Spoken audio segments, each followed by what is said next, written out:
The point is, we've not defined our terms, which leads to uncertainty, which leads to fear, which leads to anxiety. We have not defined the crucial term here, that term being thinking. What is thinking? We say show your thinking, but we never teach what thinking actually is. Okay, I need to read you an email that actually lit up my entire brain when I opened it this morning. Like, I read it and instantly did that slow, like, dramatic nod and was like, yep, this is the millionth time I've heard this, and it's time to talk about it. So here's what the email said. Hi, I just listened to your podcast on 5 simple math therapy strategies for your classroom. I found it very informative. I love that you ask for students to explain their thinking. However, I have so many students who will say, I don't know how I did it, or I don't know how to explain it. What can I do as an educator to help frame my students' minds to be able to explain their thinking? Ooh, whether you're a teacher or not, like whether you were like once the math student, you're probably, yeah, it was so annoying when my teacher asked that because I don't fucking know. I just knew how to do it. And if you're a teacher, you're probably like, oh my God, that's exactly what my students say. So first of all, to the listener who sent this, thank you. Thank you for saying what we are all thinking. Also, thank you for naming what is maybe the biggest unspoken truth of math class. We all want kids to show their thinking, but literally no one has ever taught them what thinking even is. No one taught us what thinking even was. And this matters not just for the teachers. This is for parents who are helping with homework or tutors or leaders trying to shift school culture and any adult who like burst into flames inside whenever someone says, so walk me through your reasoning. We know that thinking has the potential to unlock engagement and confidence from all students, even and especially those students who have never felt good at math. It can be a huge game changer when we focus on thinking instead of answer getting, because everyone can think, which means everyone can play the game, which means everybody can get that win. Everybody can feel useful. But what happens whenever we implement this thinking vibe, students feel like they still can't play at whatever the game is because they don't know how to think. And also, what happens to the student who was having a great time in math class, actually, until suddenly all their teachers started to explain their thinking and like their whole world fell apart because they were like, what? I've just been like using formulas and getting answers and now I have to explain my thinking. I don't even know what that even means. Okay, so if you're listening to this and you can relate, I've got you. This is actually what we're going to talk about in depth in today's episode. So before we go any further, if you're listening and you already have that one colleague in your head who always says, my kids can't do that, or my kids just stare at me blankly when I ask them to explain, I want you to pause, send them this episode, send them the link, and I'll be right here when you get back. All right, so the first thing I want to talk about is this. The classic I don't know moment that I'm about to describe here is never about not knowing. Hear me out. Okay. So let's say you're a teacher and this is probably going to feel familiar, possibly triggering.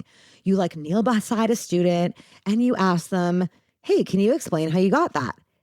And you get it. That classic fast twitch response. I don't know. No eye contact, no hesitation, just a verbal brick wall. And old school math culture hears that and goes, kids don't know how to think. And actually, I would say that old school math culture is like, hears that and goes, this kid cheated, especially if it's a test. I feel like we all thought, when I was in school, we all thought teachers were asking us to explain our work so they could confirm we didn't just like copy it from the person sitting next to us. I actually think that still happens. I actually will posit, and kids say this to me, I deal with students all the time. They will say, my teacher just wants to know I like didn't cheat. Like they're like not assuming positive intent. They're assuming the teacher is asking them to explain their work so they can confirm they're not cheating. That is the first red flag that we are not explaining why thinking is important to our students. That's the first thing I'm going to say. Now, here's the thing. From a math therapy lens, this is actually a juicy moment. When a student says, I don't know, that moment is telling you exactly what the student has learned math class is supposed to be. That moment usually means something like, well, I solved it using intuition. And if I try to explain that to my teacher, I might expose myself. Or I actually have no idea how I solved it. It just came to me like magic. And if I start trying to figure out how it came to me, I might lose that magic and never know anything again. Or I don't have the right vocabulary and I don't want to sound stupid. So I'm just going to say that I just got it. Or I don't know, math class taught me that speed matters, not reflection. So why are we even talking about this?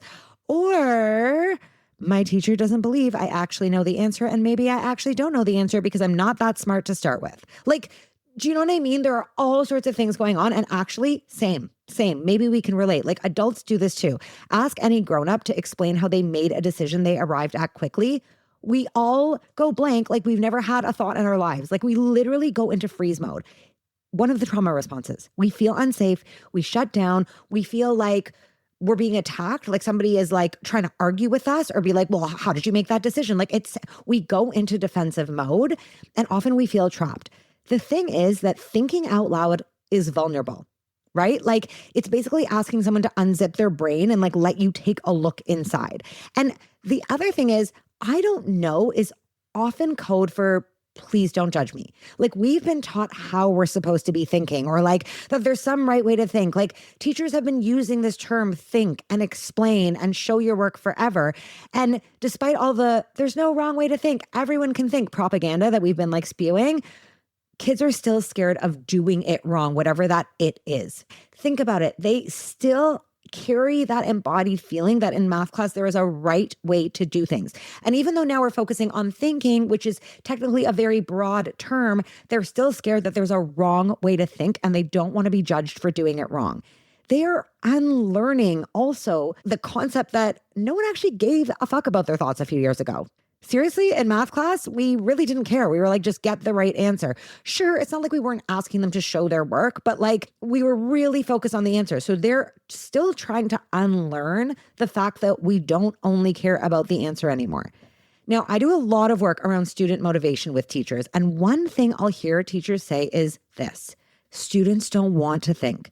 My students just don't want to think. Like the vibe is like they're lazy or like they're trying to take a shortcut and they literally don't want to think. I get how it feels that way, but it's really important for us to assume positive intent. What's happening is not that they're lazy and they don't want to think.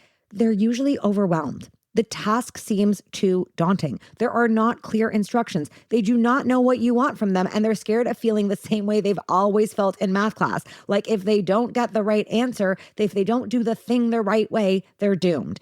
And honestly, as with many other hot debates we've had on this podcast, for example, direct instruction versus discovery math versus new math versus like algorithms or like, and my favorite one, like what even is common sense?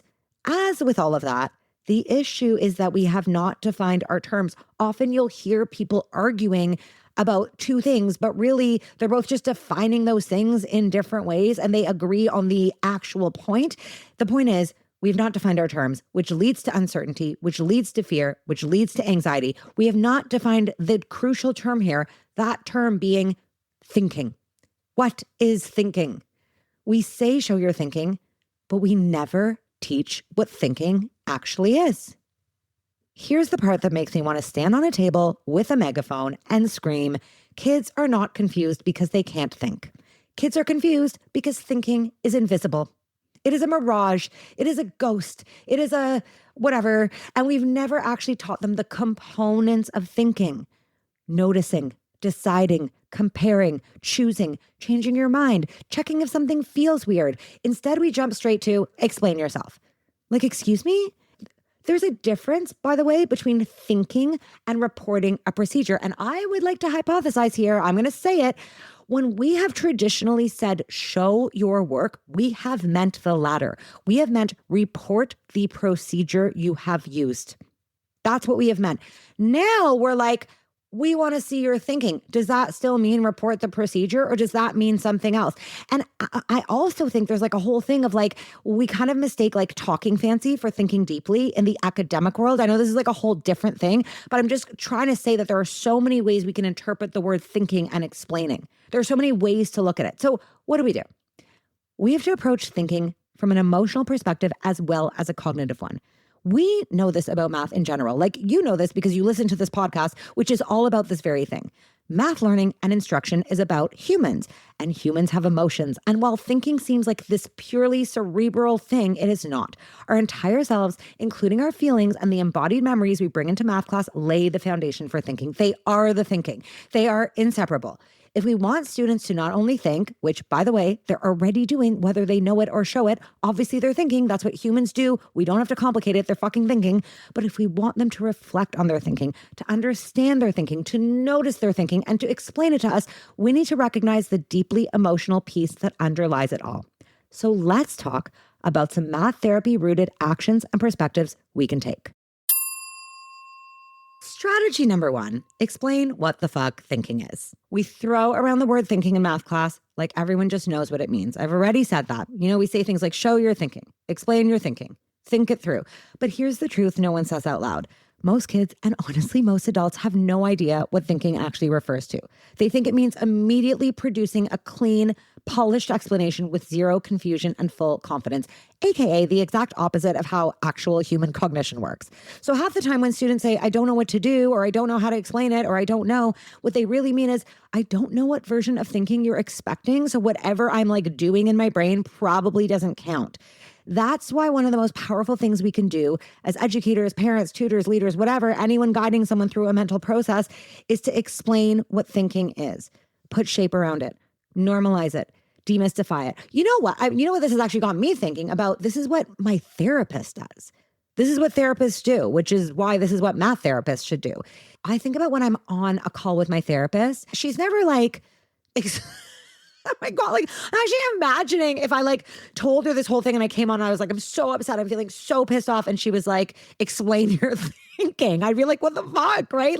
I'd be stumped. I'm feeling emotional. I'm going through a process. The whole point I'm seeing her is I don't understand what's going on. She will ask me pointed questions. She'll be what did that remind you of? Is there a time you can remember when blah, blah, blah, blah, blah? She'll prompt me. She puts a shape around it. She gives me a bit of a container to then explore my thoughts. So I'll say this to students, when students are I don't know, or what do you mean? Explain your thinking. I'll say something like this. Thinking is noticing what's happening in your brain. Even if what's happening is confusion, guessing, half ideas, patterns you can't name yet, or the wait, what the fuck is this stage? I won't swear at the kids. I'll say something else. That is thinking. That's it. And you can feel the air pressure change in the room when I tell them that, because suddenly they're allowed to be themselves. They're allowed to be imperfect, flawed heroes, or whatever the saying is. They're allowed to be learners and not performers. They're allowed to bring the messy middle to the table. And it shifts the entire room from thinking equals correctness to thinking equals awareness practice. And honestly, guys, when I think about my therapy sessions with my therapist, that is what's happening. That's actually what's happening. The entire point of a therapy session is to help you become more aware of your process. I actually really love that framing of looking at thinking as an awareness practice. We want our students to be aware of what is going on for them.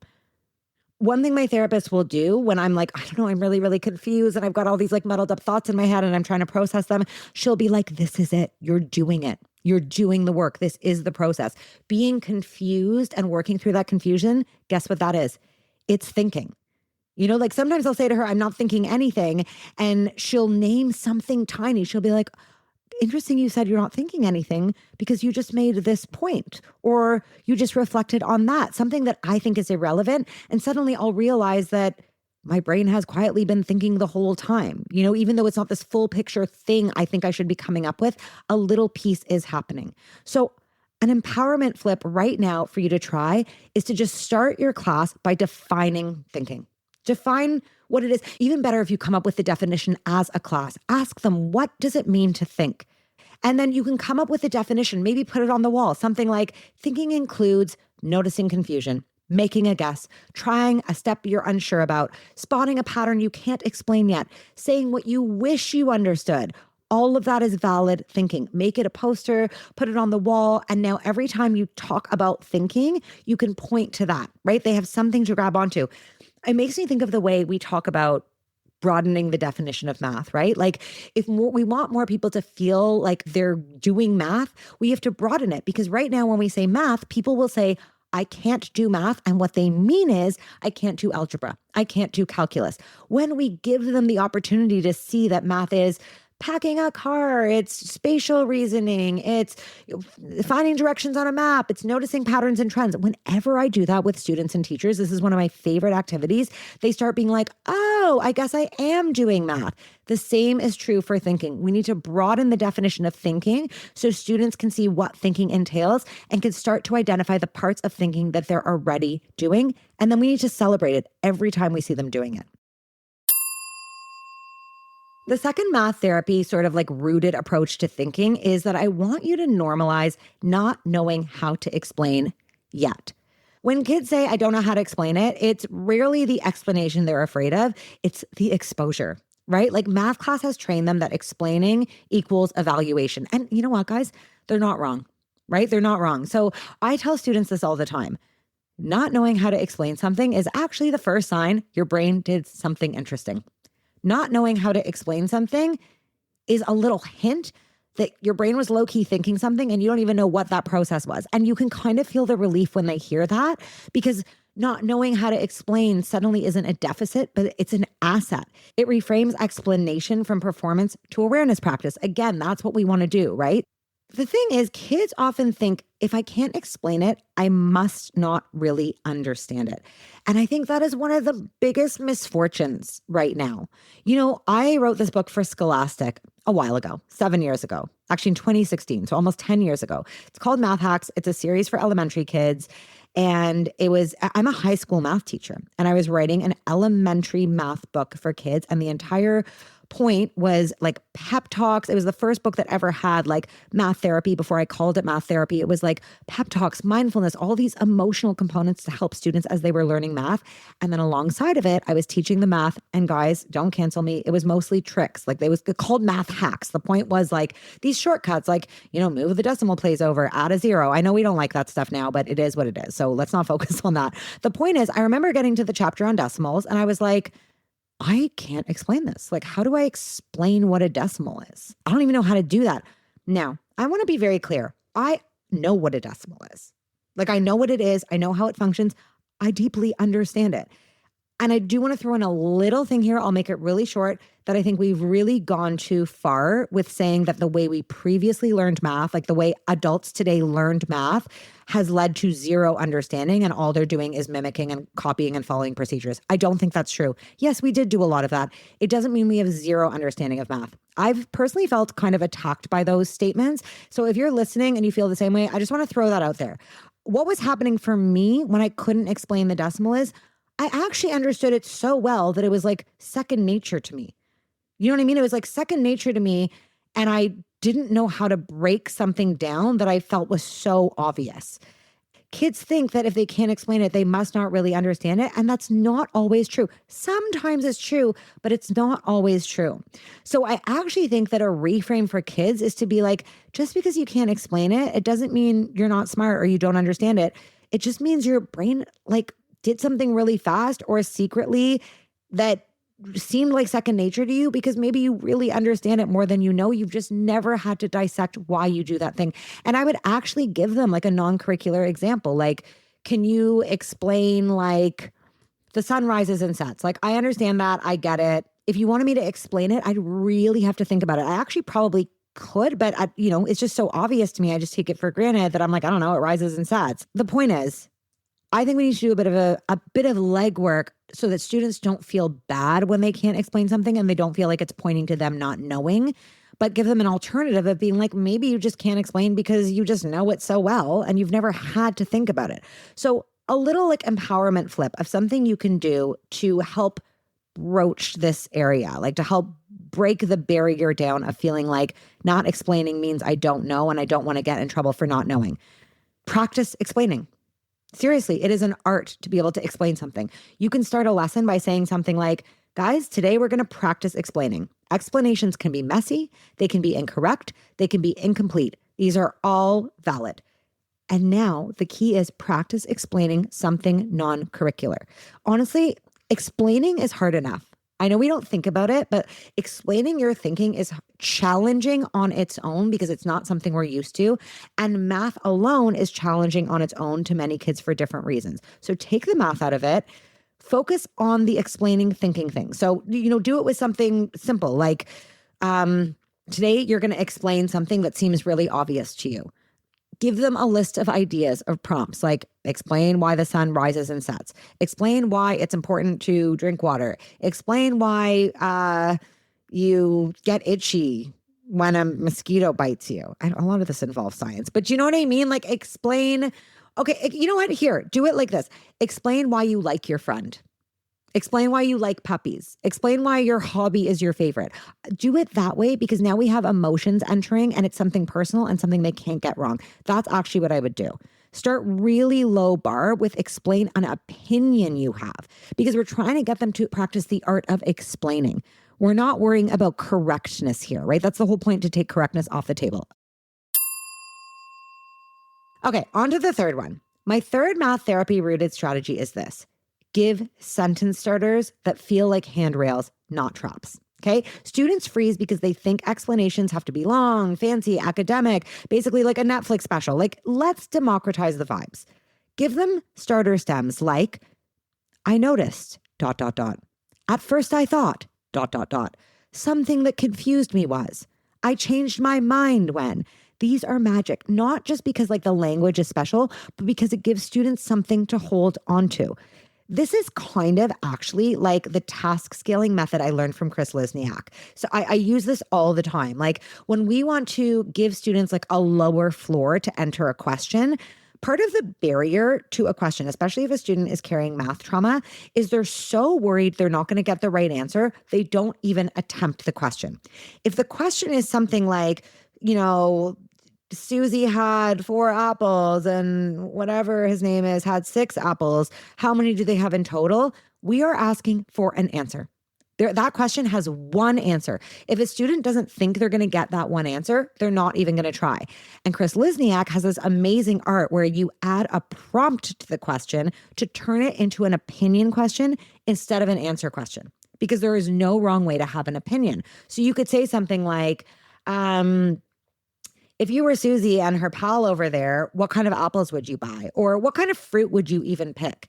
And what number is too many pieces of fruit to have? Like things that are just about opinions that get someone engaged in the question. It's one of my favorite things to do. It works like magic. This is kind of the same thing, right? Like you are giving students an entry point into the task of explaining on their own. They can't do it yet. If we say something too broad, like explain your thinking, they might freeze and shut down. So we just say something like, use one of these sentence stems and fill in the blank.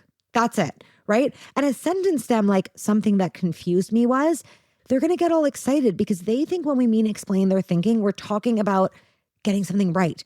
But starting with a stem like something that confused me was shows them that explaining your thinking includes simply percolating on your thoughts, regardless if it's about an answer or not. So these sentence starters really shift the culture from being right to being curious, right? And you can model this, right? Do a problem in front of kids and be like, all right, let's try one of these.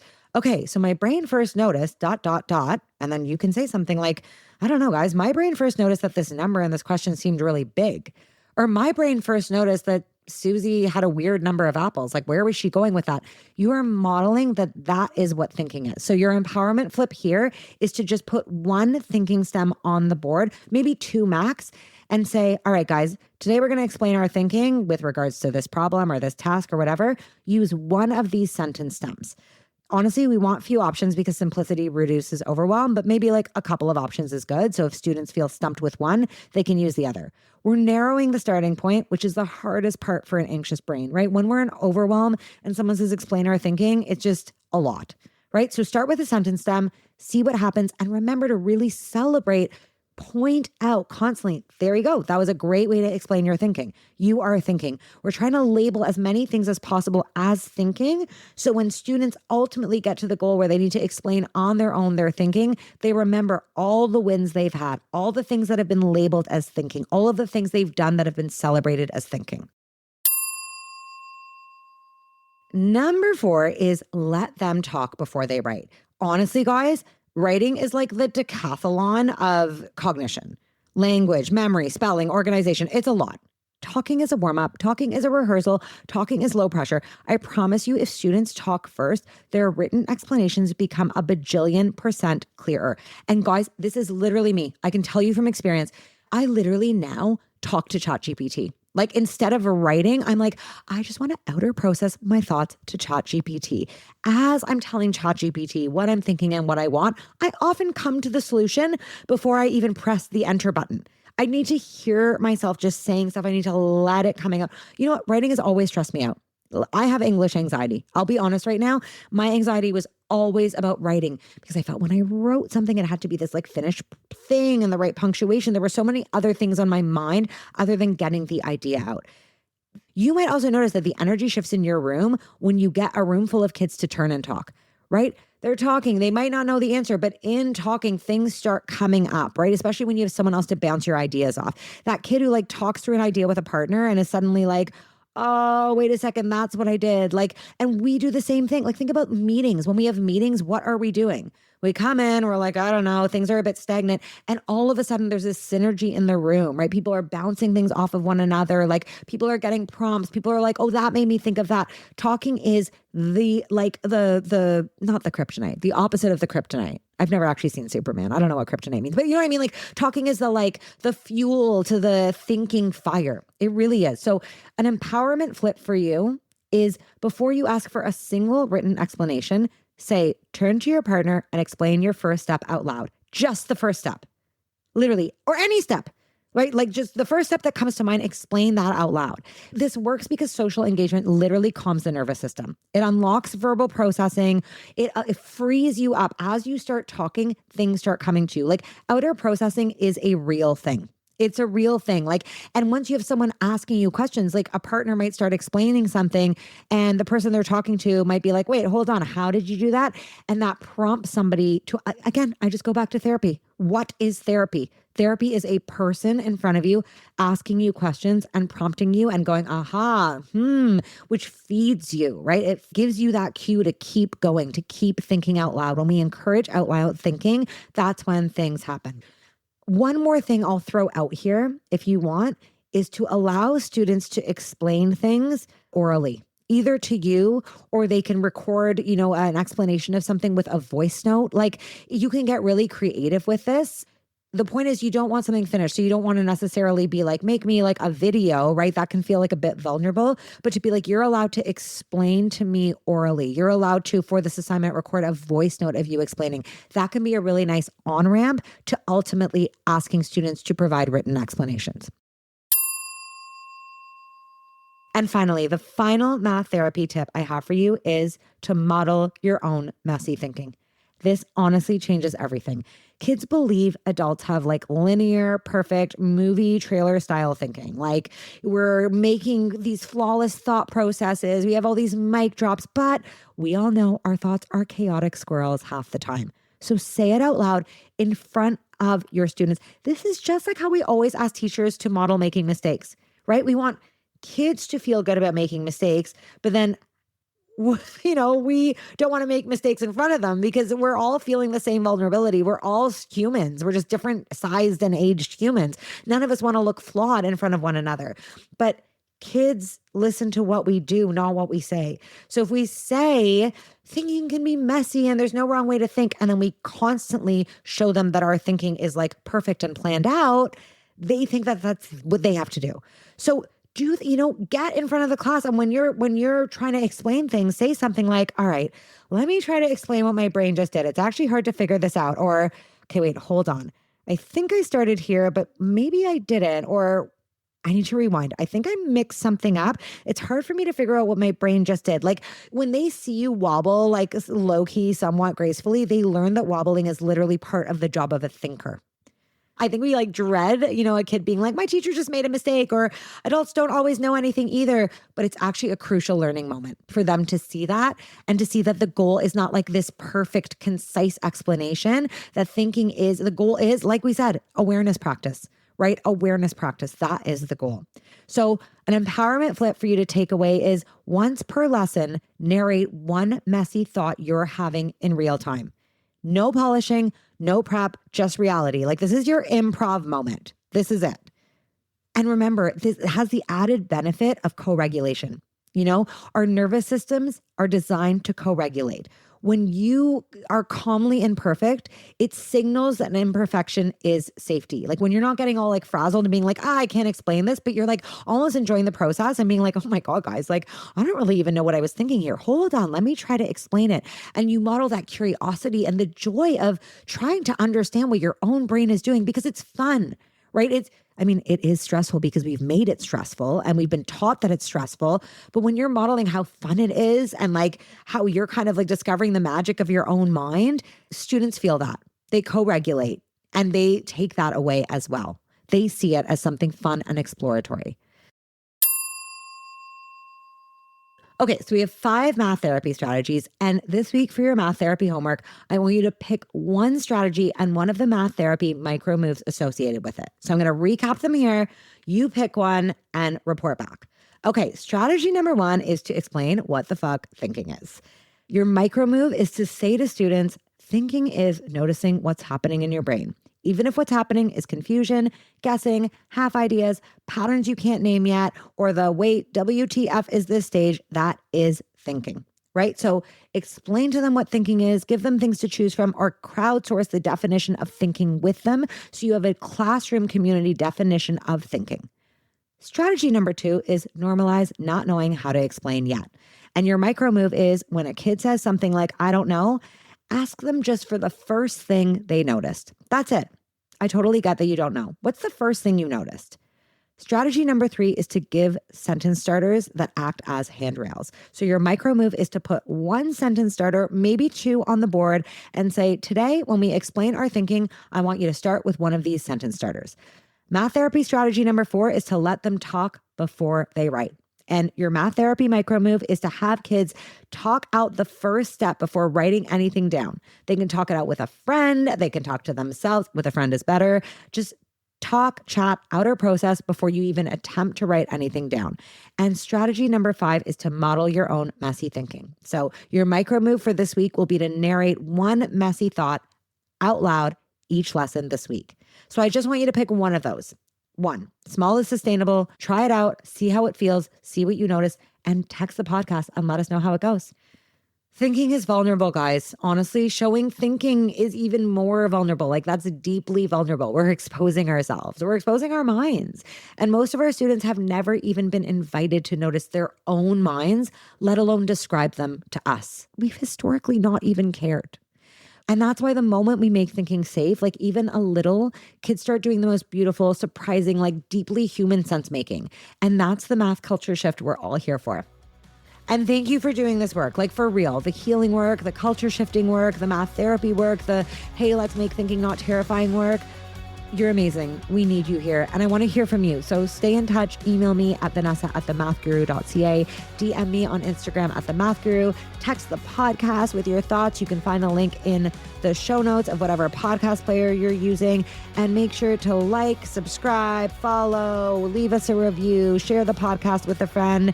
All of these things help the whole message, your message, our message, get out to the greater community. I love you. I'm cheering for you. See you next time.